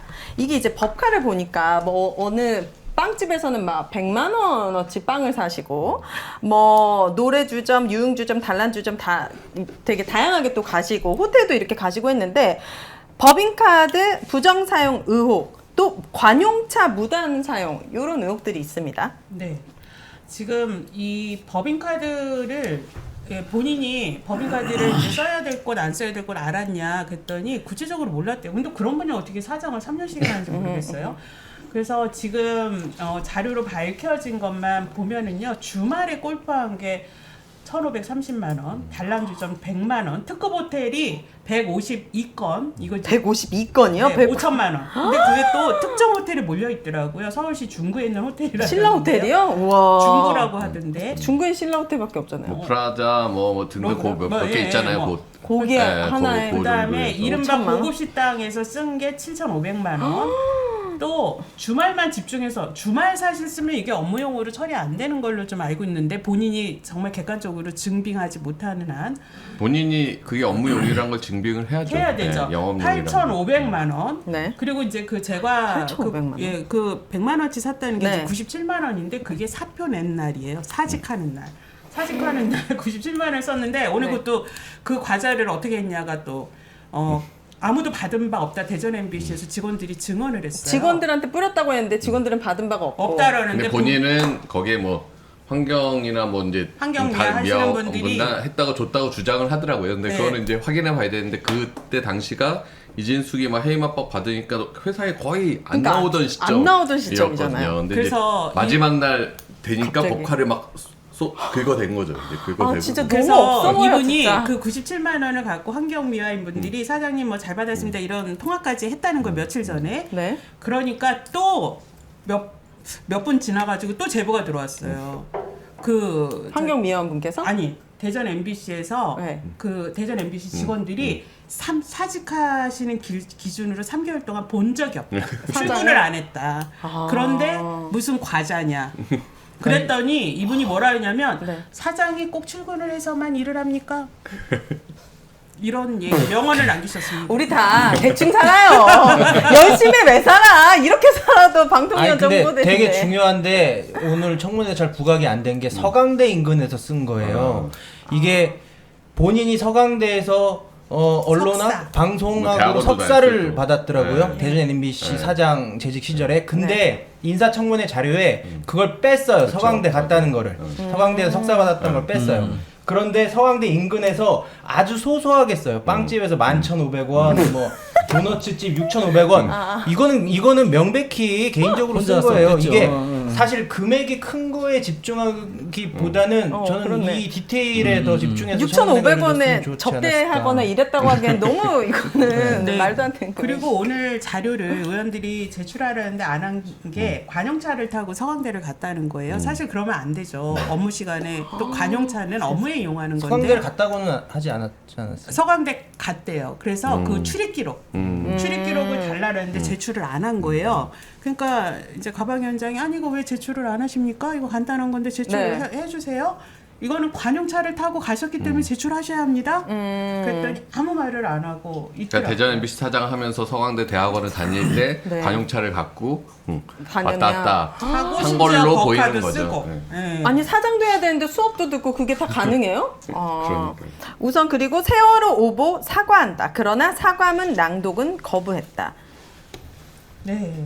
세월호 혐오 보도를 또 했었잖아요. 그렇기 그렇죠. 때문에 이제 사과라는 요구가 있었죠. 네, 이제 보도본부장 시절에 이제 MBC에 세월호 관련한 이제 여러 오보가 있었고 또 유가족을 명예를 훼손하는 보도도 있고 또 혐오성 보도들이 이어졌는데 어쨌든 보도의 총 책임자로서 무엇을 했냐, 그러니 사과하라 이랬지만 지금까지 이제 사과를 안 했는데 오늘 현장에서 사과라고까지 얘기 안 하고 약간 저도 막 시끄러 말이 막 오디오가 뭉쳐 서로 섞여서 잘 정확히 못 들었는데 당시에는 뭔가 최선을 다해서 뭐 하려고는 했으나 뭐 결과적으로 뭐 해서 부정행위다. 약간 유감 뭐 이 정도의 워딩을 해서 그 세월호 유가족분이 이런 사과는 절대 용납할 수가 없다. 네. 이 세월호 당시에 당연하죠. 이진숙이 보도본부장으로서 이 전체 보도의 책임자거든요. 근데 그때 당시에 이런 세월호 오보나 뭐 세월호 관련 유족 폄훼, 혐오 이런 거에 대해 단 한 번도 사과한 적이 없어요. 김장겸 의원이 보도국장 시절에 아 유족들 깡패네? 뭐 작전 세력이 붙었네? 유족 맞아? 이런 류의 워딩을 하고 했던 사람이고 잠수사의 죽음을 유가족들이 조급 중이라고 보도할 때 보도국장이 김장겸이고 그 위에 보도본부장이 이진숙이거든요. 이런 거에 대해서 하나도 사과한 적이 없고 당시 아까 앉아있던 안광한 사장은 MBC 보도가 상당히 좋았다. 괜찮았다라고 평가를 하는 글을 회사 게시판에 올리는 사람들이에요. 그래서 이때까지 세월호 참사 보도에 대해서 한 번도 잘못했다는 사과를 한 적이 없던 사람이 그 자리에서 유가족 나오고 의원들이 물어보니까 둘러서 네. 뭐 결과적으로는 뭐 이렇게 이야기하니 결과적으로는 아쉽게 됐다 이렇게 유가족들이 그걸 했는데 받아들일 수 있겠냐고. 당연하죠. 그래서 이혜민 의원이죠. 조국 혁신당 의원이 우리 그 통상적인 사과 문구 이거라도 낭독하시겠냐라고 했더니 그건 못하겠다. 아, 그래서 오늘 나오신 유족이 앞이 캄캄합니다. 그렇죠. 자, 5.18은 법에는 민주화 역할을 했던 사건이다라고 얘기하면서 또 5.18을 폄훼했던 그 댓글. 그 글에는 또 좋아요를 눌렀어요. 네. 그러니까 앞으로 왜 눌렀냐 했더니 앞으로 손가락 운동에 신경 쓰겠다는 식으로 이렇게 비아냥거렸다는데 이거 사실입니까? 네, 이거 사실인데요. 와. 사실 그 댓글에만 좋아요를 누린 게 아니라 본인이 하는 이진숙 TV에다가 그 썸네일에 5.18 비하하는 제목하고 이런 거 다 올렸어요. 그랬더니 오늘 또 뭐라 하냐면 그걸 같이 진행했던 그 표병관 씨의 콘텐츠다 이렇게 또 얘기를 하는 거예요. 그러니까 의원들이 그게 어떤 콘텐츠인지 확인하려고 했더니 왜 비공개로 전환했냐? 그랬더니 또 말을 못해요. 이제는 비공개 전환이 아니라 다 삭제하지 않았냐? 그럼 뭐가 관련이 있는 거 아니냐? 네. 그러면서 그러면 그렇게 많이 좋아요 누른 건 뭐냐라고 했더니 언제부터 이런 SNS 여러분들도 의원님들도 많이 하시는데 좋아요 연자제가 생겼냐? 지인 연자제라도 생긴 거냐? 말은 진짜 잘 이게 만들어. 원래 이런 말이 있어요? 좋아요 어서 연자제. 좋아요 연자제. 그러면서 네이밍에 탁월하네. 별 그 생각 없이 누른 거다. 이러니까 이제 어떻게 그게 별 생각 없이 누른 거냐? 방통위원장 할 사람이 이렇게 이 행위는 얼마나 이게 의미가 있는 거 중요한 건데라고 하니까 그러면 앞으로 손가락 운동에 신경을 쓰겠다. 이 답변은 국회 모독하는 답변 이거는 아니에요? 5.18도 모욕이고요. 5.18도 모욕하는 거고 와. 국회도 모욕하는 거고 국민도 모욕하는 손가락 운동. 아주 이거는 정말 심각한 발언이라고 저는 생각을 했어요. 자, 그리고 이분 저도 기억나는 게 연예인들을 성향 분류를 하더라고요. 좌파 연예인, 무슨 영화, 우파 영화, 연예인 이렇게 가르는 저도 영상을 봤는데 이것과 관련해서 개그맨 김미화 씨의 발언 영상도 보고 오도록 하겠습니다.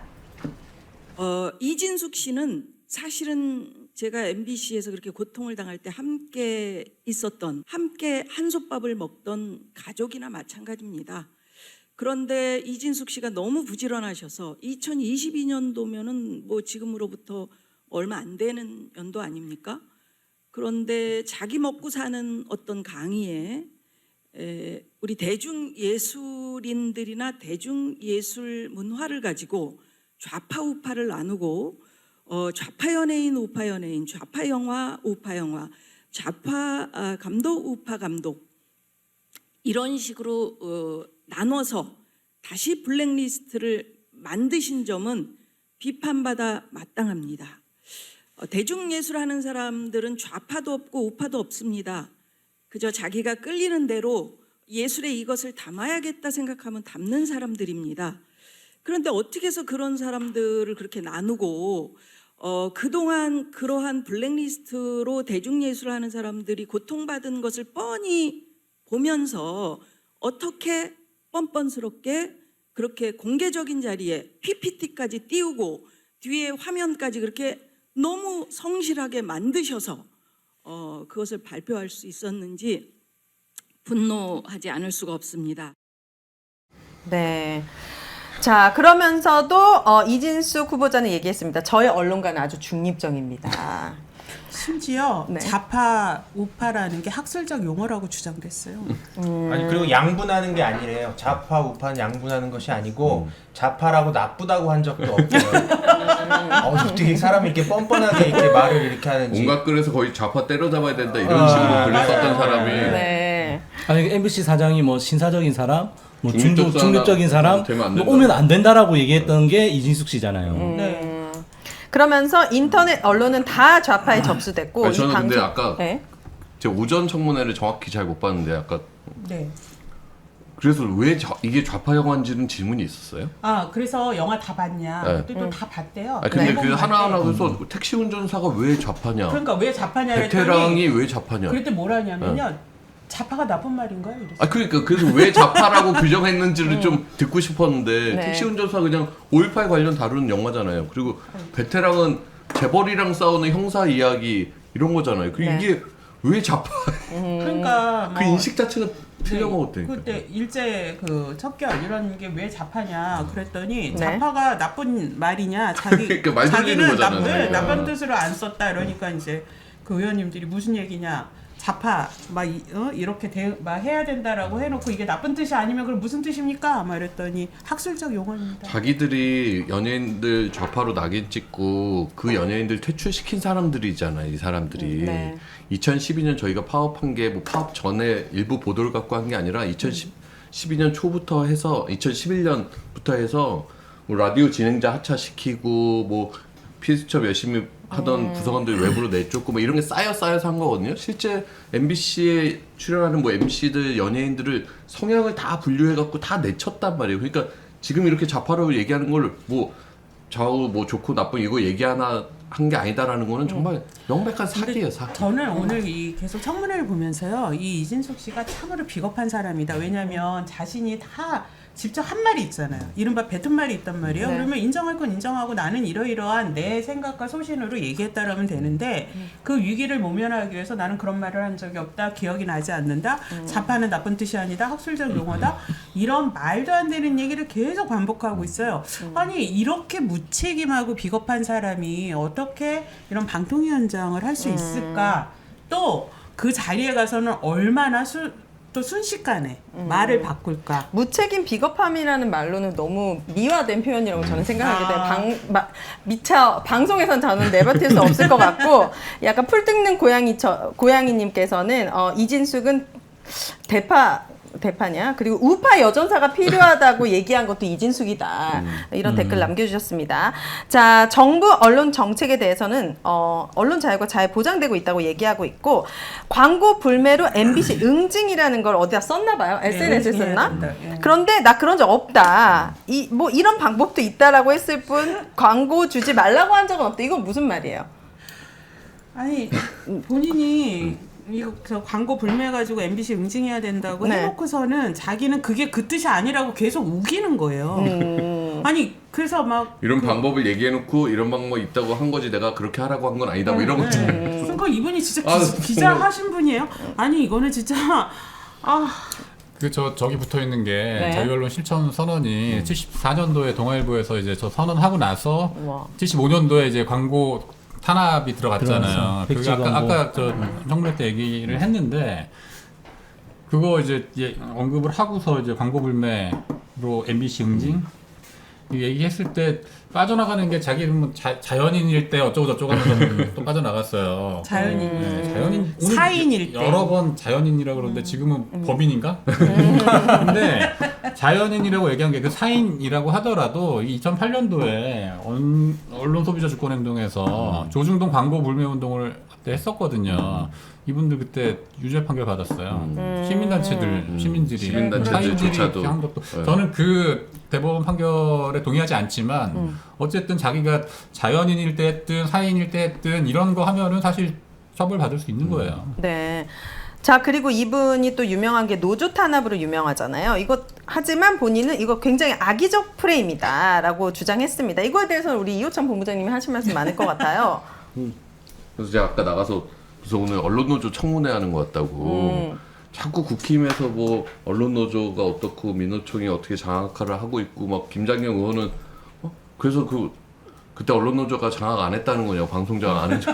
우리가 방송을 장악했다는 거예요. 그게 무슨 말인지 모르겠어요. 그러니까 내부 구성원들의 다수가 언론노조 조합원이면 그럼 그냥 장악인가? 그럼 아까 얘기했듯이 그 장악을 안 하려면 다 탈퇴를 시켜야 되나? 말이 안 되는 논리잖아요. 장악은 힘 있는 사람들이 하는 거 아니에요. 네. 내부 구성원들이 뭐가 이렇게 힘이 있어서 10명이 해고되고 200명 넘게 쫓겨나고 징계를 받았던 사람들이 무슨 장악을 해요. 그러니까 자꾸 이거를 그러면서 뭔가 민주노총의 언론노조 뭐 이렇게 계속 뭔가 거짓 프레임을 만들어 가면서 이건 진짜 최소한의 양심이 있으면 자기들이 그 공정방송 투쟁을 탄압하고 징계하고 해직자 만들고 심지어 이영마 선배는 목숨까지 잃고 막 이런 일들이 벌어졌으면, 그리고 아까 그래요? 그때는 불법이었다고 판단을 했대요. 그럼 이후에 대법원을 통해서 합법화합이라는 게 확인이 됐잖아요. 네. 그럼 사과라도 해야 되는 거 아니에요?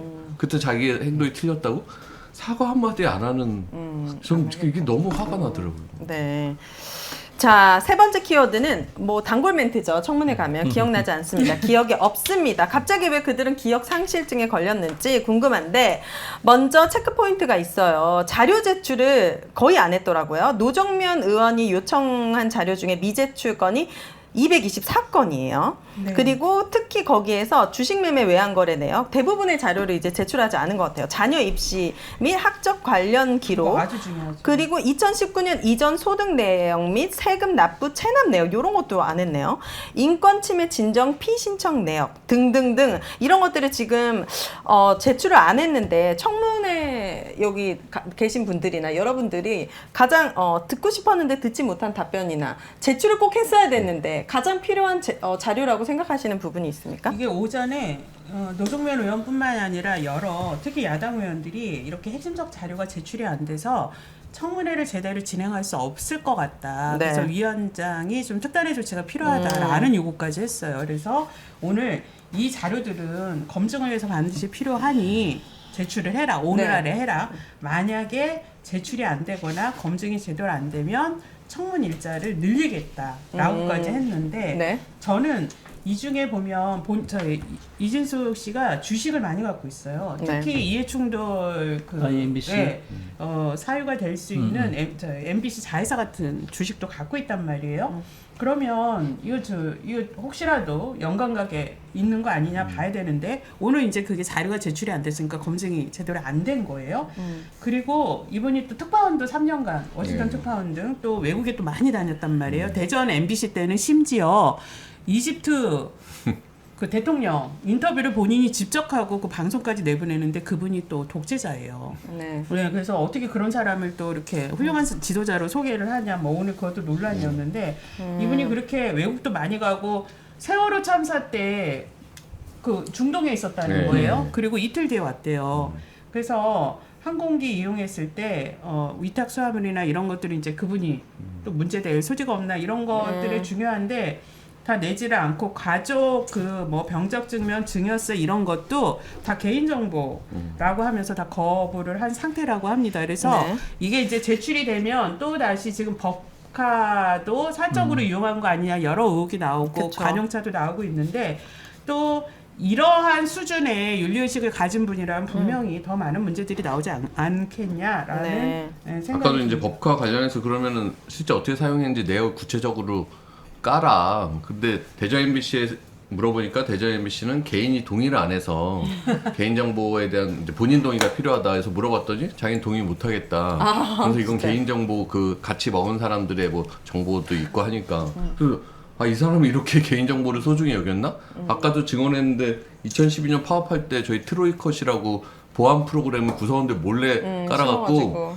회사 그룹웨어에 접속하면 그 컴퓨터에 그 프로그램이 깔려서 이 컴퓨터에서 쓴 모든 뭐 이메일, 외부로 보낸 뭐 이런 것들 내부 USB 저장한 거 다 유출이 된 거예요. 그러면 오윤혜님이 제가 오윤혜님 컴퓨터에 잠깐 써서 네. 우리 회사에 접속을 했단 말이에요. 네. 그러면 그 프로그램이 자동적으로 깔리고, 그러면 오윤혜님이 보낸 이메일 이런 게 다 MBC 서버에 저장이 됐던 일이 실제 벌어졌고, 네. 실제 그래서 민법상에서 공동 불법행위자로 해서 손해배상 책임까지 물었던 자가 이진숙이거든요. 그 질문을 했나요? 오늘 청문회장에서? 했어요. 예. 그때 뭐래요? 자기는 그러니까 그걸 의원들이 물었을 때는 어떻게 했는지 기억 안 나는데 네. 이 서면 답변 이런 거 보면 자기는 보안 프로그램인 줄 알았다라는 거예요. 근데 말이 안 되는 게 법원 판단에서 당시 그 실장 정보 책임자가 이렇게 만들어지면 이런 자료들이 캡처가 됩니다라는 것들을 임원회의에서 다 보고했다. 그래서 그걸 알고 있었다. 그걸 보고 이제 법원이 그때 당시 임원들은 이 트로이커 프로그램의 작동 원리나 이런 거를 알고 있어서 그래서 묵인 방조 조장했다고 불법행위라고 한 거거든요. 네. 그러니까 그런 것들 다 그냥 눈치고 몰랐다는 식으로 가는 거죠. 네. 아니 그리고 이분이 계속 정상적인 법인카드라고 하는데, 이분이 그 대전 MC 사장인데 네. 이제 자택이 서울이란 말이에요. 그러면 집 근처에서 주말에 집중적으로 써요. 네. 그런데 그게 5km 반경이 자기 집뿐이 아니라 뭐 송파구 이런 것도 다 해당이 된다니까 이정환 의원님인가 아예 500m로 좁혀가지고 봐요. 그랬더니 거기에 12,000원 뭐 이런 소액 결제가 있는데 이게 그 식당에 가서 확인해 보니까 12,000원짜리 메뉴가 있어요. 네. 뭐 황태구이 뭐 이런 구이가 있어요. 그러면 한 명이 먹었다는 거예요. 네. 그럼 한 명이 먹은 게 업무냐 그걸 물었어요. 혼밥? 네. 그렇죠. 혼밥을 한 거예요. 혼밥을 이제 한 건데 그랬더니 자기가 먹을 수도 있고 기사가 같이, 먹을 수도 있대요. 또 같이 있었던 다른 사람이 먹을 수 그러니까 그러면 대전 MBC에서는 식대가 있다. 혼자 먹는 거면 혼자 그 업무가 아니잖아요. 혼자 먹는 건 식비로 쓰시고 개인 카드를 썼어야지 왜 버카를 썼냐라고 하니까 계속 이것도 업무의 일환이에요. 저희도 내부 감사하고 이래서 법인카드 1인 사용하면 다 토해내요. 1인 사용 자체를 하면 안 되죠. 네. 그러니까 결국은 버카라는 것 자체가 이제 공적 업무를 위해서 써야 되는 건데 자기 혼자 밥 먹는 건 자기 돈 내고 먹어야지. 그게 어떻게 업무가 될 수 있어요. 그래서 네.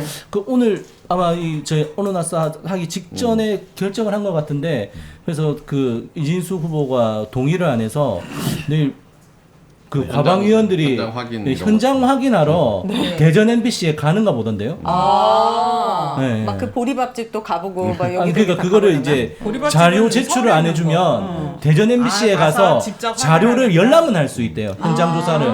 그래서 그거를 아마 가는 거를 표결을 하는데 표결하는 도중에 국민의힘 의원들이 표결 도중에 뭐 일어나서 나가서 표결한 거니 안 한 거니 뭐 그런 얘기들이 좀 있었던 것 같고. 네, 직접 가서 확인을 하면 좋을 것 같습니다. 네. 거짓말을 오늘 사실 너무 눈에 보이는 거짓말 많이 하더라고요. 엄청 많이 했죠. 네. 자, 네 번째 키워드는 이진숙을 향한 말입니다. 오늘 과방위원들의 송곳 같은 질문이 많았다고 하는데 어떤 게 있었는지 각자 소개해 주시면 좋을 것 같습니다. 이진숙에 했던 가장 날카로운 질문 기억나는 거 있으시면 말씀해 주시죠. 저는 노종면 의원이 국어 모르세요? 얘기했던 거. 그래서 뭐 얘기를 하면 계속 동문서답을 하는 거예요. 그래서 그 노종면 의원이 한번 질문하다가 그냥 아니, 답변하지 말라고 제지를 하고 막 얘기를 했던 적이 있었는데 그런 어쨌든 뭐 계속 말도 안 되는 얘기들을 하니까 노종면 의원이 국어 모르세요? 뭐 그랬던 게 조금 통쾌했다. 네. 좋습니다. 우리 위원장님은 주준희 위원장님은 저는 대본을 지금 방금 봐가지고 네. 아니면 이런 질문 내가 거기 있었다면 이런 질문 해보고 싶다. 아니 제 머릿속에는 지금 네. 류일임으로 가득 차. 맞네. 지금 이분은 지금 류일임을 향한. 근데 오늘 참고인으로 가셔서 뭐 증언하신 거예요? 어제 그 류일임이 도주할 때 네. 그 엽기적인 도주 행각의 현장에 최민희 과방위원장이 같이 계셔가지고 네. 그래서 내일 나오세요. 그래서 올겨울에 그냥 저 궁금해요. 근데 그 시간에 최민희 과방위원장이 사실 막 그 저는 저희 위원장님이 그 시간에 퇴근 안 하고 있었던 것도 다행이었다 생각했지만 어떻게 과방위원장이 기자들보다 더 빨리 그 현장에 가셨어요? 뭐 기동력이 좋으시더라고요. 그리고 그걸 또 찍으셨어요. 최민희 그러니까 TV에. 그런 거 다 남겨야죠 영상을. 그래서 기록으로. 댓글에 네. 기자들은 뭐 하냐, 여기에 어떻게 국회의원이 이렇게 가서 하냐, 뭐 이게 많이 달려서 국회의원이라도 가서 해야죠. 네, 누구라도. 22대가 달라졌어요. 비서관님이 네. 잘 뛰더라고요. 처음에 한참 도망을 다니다가 류일임 씨가 걷다가 뛰다가 막 이제 네. 막 하다가 택시 잡혔습니다. 뒤에서 누가 얘기를 네네네. 했어요. 간부가. 네. 근데 이제 재빨리 뛰어가가지고 택시를 먼저 한 대 잡았어 비서관이. 근데 뒤에 택시가 한 대 더 온 거야. 근데 류일임이 전력 질주를 하면서 네. 그 비서관보다 더 빨리 뛴 거예요. 오, 진짜 주랭랑이네 말 그대로. 그냥 올림픽이네, 목도 올림픽. 그 비서관이 그 카메라 영상도 다 찍고 뭐 잘 하시더라고요. 진짜 그렇게 살고 싶을까요? 참 우리 많이 MBC 달리네요. 이쪽 사람들은 런종섭 런 맞아요. 주랭랑 김행도 주랭랑. 김행랑 런기림. 지금 막 이제 윤혜님이 마지막 시간이라서 이제 막 하잖아요. 지난주에 네. 제가 진행했잖아요. 네. 9시 30분에 끝났어요. 그러니까요. 그런 사태가 일어나면 안 되니까요. 자, 우리 MBC는 네. 가장 저는 날카로운 질문. 그 12.12 반란이 쿠데타냐 아니냐라고 이제 좀 이렇게 하나하나씩 물었던 게 되게 중요했던 것 같고, 그러니까 네.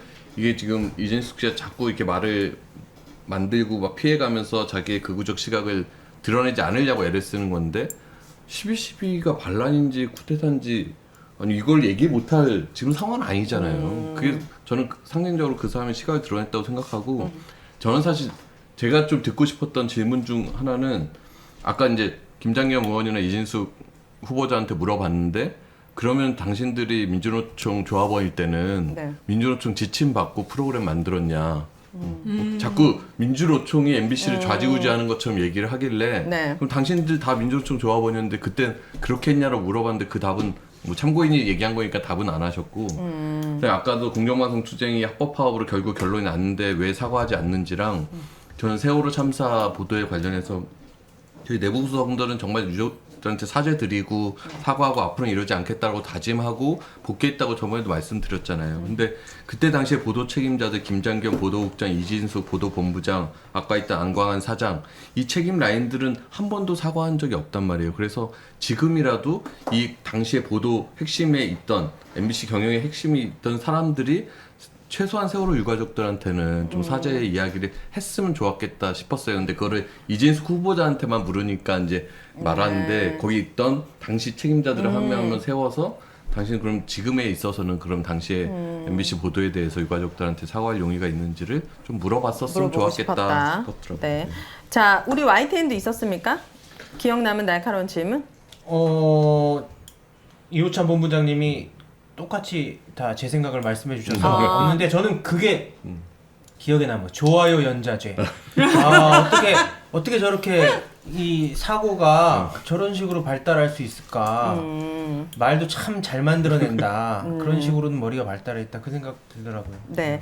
자, 이진숙을 겨냥한 가장 뼈아픈 대목은 김준일 평론가님이죠. 했었던 발언이 있어요. 그거 영상 보고 오겠습니다. 네. 이게 제가 언론계에 들어온 지 한 24년 정도 되고 굉장히 많은 부적절한 부적격 공직자들을 봤는데 이진숙 씨 같은 사람은 처음 봅니다.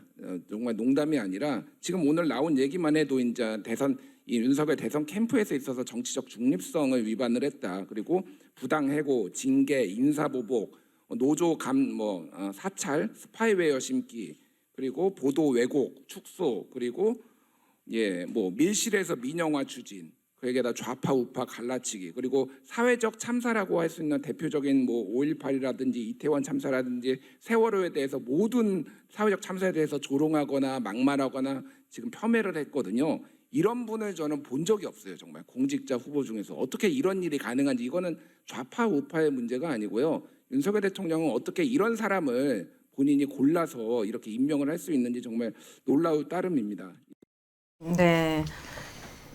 이런 사람 처음 봤다. 어떻게 윤석열 대통령은 이런 사람 데려오는지 직접 데려오는지 우리 그 사자성어 있잖아요. 유유상종, 끼리끼리 어쩔 수 없는 것 같아요. 다 지금 빌런들이 모여 있는데 이 난간을 잘 헤쳐나가야 될 텐데 청문회를 보니까 쉽지 않아 보입니다. 이분이 시종일관 사과도 없고 계속 뻔뻔합니다.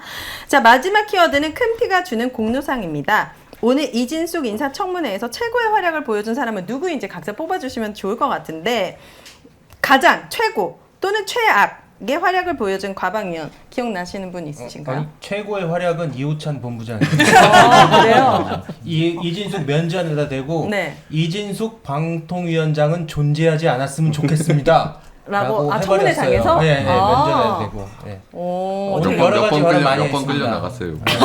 참고인 그거 할 때. 네, 참고인 진술할 때. 맹활약 하셨어요. 아니 의원들이 다 보통 이제 민주당 쪽에서 끌어냈는데 막판에는 김장겸 의원이 윤창희 위원장이랑 저랑 둘이 불러갖고 뭐 법을 좀 평소에 잘 지키시나요? 또 약간 이제 비아냥거리려고 그래서 윤창희 위원장이 뭐 벌금 낸 적도 없다 이러니까 그럼 아까 아침에 그 행동은 뭐 두 사람이 지시한 거냐 그래서 윤창희 위원장 이건 법적으로 문제 있다고 하면 처벌 감수하겠다. 그럼에도 불구하고 이진숙 후보자한테 이런 목소리 전달하는 게 네. 옳다라고 생각해서 했다. 뭐 하면서 제가 김 의원님 영상 좀 보시라고 거기에 어떤 뭐 저희가 이걸 봉쇄하고 막고 이런 게 있냐 그냥 자연스럽게 들어가셨고 우리는 질문을 했을 뿐이다 이렇게 허위사실 얘기하지 말라 얘기했더니 무슨 허위사실이냐고 그말하고 이러더니 저 지금 회사 있을 때도 뭐라 내가 버릇이 없다고 그러는데 회사에 회사에 때도 회사에 때도 말을 뭐 말을 똑같다, 뭐. 버릇이 없더니 다시 또 똑같다고 또 막 이걸 국회 회의장에서 어머나 어머나. 사적으로. 네, 지금 이호찬 본부장님 지금 나이가 몇인데 그 얘기를 듣고 그랬어요. 있습니까? 지금 모욕하지 말라고 거기서 그래야 되는데. 모욕을 당하셨군요. 하여튼 엄청난 활약을 하셨군요. 그 짤을 조금 우리 언론사가 쇼츠를 만들어가지고 뿌려야겠네요. 아니 정말 저는 오늘 그 최악이 김장겸 의원이었어요. 그분이 계속 처음부터 아침에 이제 저희가 그 후보자한테 뜻을 전달하려는 거를 겁박하는 행위다. 후보자를 겁박하는 행위다. 민주주의 근간을 흔드는 일이 아닌지 참담하다. 이건 폭력이다. 그러면서 뭐라냐? 법적 조치를 취하겠다. 명백히 국회 안에서는 시위를 못하게 돼 있다. 막 계속 얘기하고요. 그 다음에 또 그 얘기를 해요. 그 뉴스타파 미디어는 오마이뉴스 한겨레 시사인이 언론 탄압 공동 취재단을 만들어서 지금 네. 취재를 하고 있는데 최근에 이제 김장겸 의원을 개인 인터뷰를 했는데 본인이 안 하겠다고 했는데 쫓아오면서 강제 인터뷰를 그것도 시도해서 폭력이래요. 자기가 손등을 긁히는 경미한 부상을 입었다고 이것도 불법 그런 거 하기 싫으면 국회의원은 안 해야죠. 불법 취재라고 하면서 위원장한테 조치를 취해달라고 막 이러는데 오늘 최민희 위원장님이 진짜 네. 저는 이제 약간 감동받았는데 네. 위원회 안에서 그런 일이 있으면 당장 이렇게 내보내겠다. 근데 이 위원회 회의실 밖에서 한 거는 의장님한테 가시든지 국회에다가 알아서 조치를 하셔라. 해라. 아까 네. 오윤혜님 잠깐 얘기하셨는데 그 김장겸 의원 유가 폭력이라고 얘기하는 것들이 정말 자기들의 과거를 한번 정말 돌아왔으면 좋겠고 그렇죠. 정말 그 내부 구성원들의 공정방송 투쟁을 탄압하면서 희생시켰던 그 과거들 네. MBC를 정말 청와대 방송으로 만들어서 사회적 참사에서 사실상 흉기 역할을 했던 그런 류의 정말 거대한 자기들이 저지른 폭력에 대해서 저는 돌아봤으면 좋겠다. 그거 만약에 돌아보면 제가 아까 한 질문하고 이런 게 폭력이면 사과 드리겠어요. 근데 아까 댓글에 보니까 진짜 폭력이 뭔지 보여주고 싶다 이런 댓글이 있었습니다. 그런 말에 절대 기죽지 마시고 자 주목할 만한 증인 또 애잔하게 이진숙을 쉴드 쳤던 사람들 저는 생각보다 그 누구죠? 이준석 의원이 네. 쌀로 밥 짓는 얘기 많이 하시는 것 같아가지고 그럴 거면 그렇게 외치면서 국회에 왜 가셨는지 조금 아쉬운 부분이 있었습니다. 자 애잔하게 이진숙을 쉴드 쳤던 사람들 뭐 기억 남는 증인들 있으시면 말씀하면서 마무리하시죠. 아니, 국회의원들 다 그랬어요. 저 다 검색해봤어요. 최수진 의원, 그 다음에 그 탈북자 그분 누구시죠? 박충권, 네. 충권, 박충권 막뭐 후보자에 대한 뭐 모욕이다, 뭐 그다음 마타도어다, 뭐 이렇게 막 하는데 네. 아니 사실을 얘기하는 걸 갖고 이분들은 정말 너무나 그 애달더라고요. 이 이진숙 후보자를 구하려고 비호하려고. 네. 근데 그거는 애달픈데 저희가 그분들 저희 국민이 낸 세금으로 활동하지 않습니까? 국회의원은 이런 공직자 제대로 검증하라는 역할을 해야지 그렇게 방어해주고 비호해주고 이진숙 대변인 노릇을 하시더라고요. 저희가 내일 오전 9시에 국회 앞에서 이분들 국회의원들 네, 가까이 똑바로 오시죠. 네. 똑바로 역할하라고 네. 활동하라고 네 저희가 기자회견도 합니다. 네. 저 아까 되게 현장에서 이 귀를 의심하는 발언을 들었는데 신성범 의원인가? 신성범. KBS 기자 출신. 네. 신성범 의원이 KBS 이제 기자 출신. 정치평론가 많이 하고 그래서 사서에서 한번 봤던 분인데 갑자기 얘기하다가 아마 이제 민주당 시절에 무슨 방송 장악을 얘기하고 싶었나 봐요. 그러면서 그 지금 하려고 여당이 하려고 하는 그거 이런 식으로 여당이 하려고 하는 지금 여당이 하려고 하는 행위를 방송 장악이라고 본인도 인식하고 있는 거예요. 자기도 모르게 마음의 소리가 지금 나와버렸군요. 여당이 하려고 하는 그 장악 그거 뭐 이렇게 얘기하고 속기록 한번 나중에 한번 보려고 해서 네. 깜짝 놀랐어요. 그 발언을. 다 알고 있겠죠. 저희 마지막으로 민원연에서 짧은 홍보 하나 할게요. 네. 저희 민주언론 시민연합 카카오톡 그 친구 추가 예, 채널 추가를 해주시면은요 이렇게 저희 이진숙 청문회뿐만이 아니라 저희 공영방송 또 내부에서 어떤 일이 있는지 어떤 또 투쟁들을 하고 있는지 네. 또 이렇게 유용한 소식들을 실시간으로 빨리빨리 알려드립니다. 그래서 여기 카카오톡 친구 추가 다 하셨죠? 네. 네. 네, 들어갔어요, 저번에. 네. 예, 또 윤혜님도 들어와 주시면 감사하겠습니다. 네, 알겠습니다. 자, 이제는 언론학사 마무리할 시간인데 내일 또 청문회가 있잖아요. 네. 그죠? 내일도 나가시나요? 내일도 나갑니다. 이제 내일도 나가시나요? 저는 안 나가요. 아, 그래요? 뭐 이제 나머지 분들은 내일 아침에 뭐 기자회견 기자회견. 때문에 나가시고. 기자회견도 하고 네. 방송도 하고 네. 후회 없이 내일 청문회장에서 시원하게 이호찬 본부장님은 또 마음껏 말씀해 주시기를 알겠습니다. 부탁드리도록 하겠습니다. 많은 분들이 또 MBC에 희망을 걸고 있기 때문에 이대로 무너질 수는 없잖아요. 그 MBC 콘서트 보셨죠? 네. 막 뭐 수천 명의 시민들이 네. 함께하는 제일 감동적인 감동적인 공연. 무대. 오인혜님의 그건 노래가 아닌데. 많은 그래서- 사람에게 감동을. 네, 맞습니다. 많은 시민들이 알고 있습니다. 얼마나 윤석열 정권의 언론 장악이 심각한지. 하지만 남은 언론 그리고 조금 힘들어진 언론도 우리가 다시 이렇게 세울 수 있다라고 생각하니까요. 여러분들 많은 관심 부탁드리고, 자, 시민이 언론의 인싸가 되는 그날까지 언론 아싸! 여러분 감사합니다.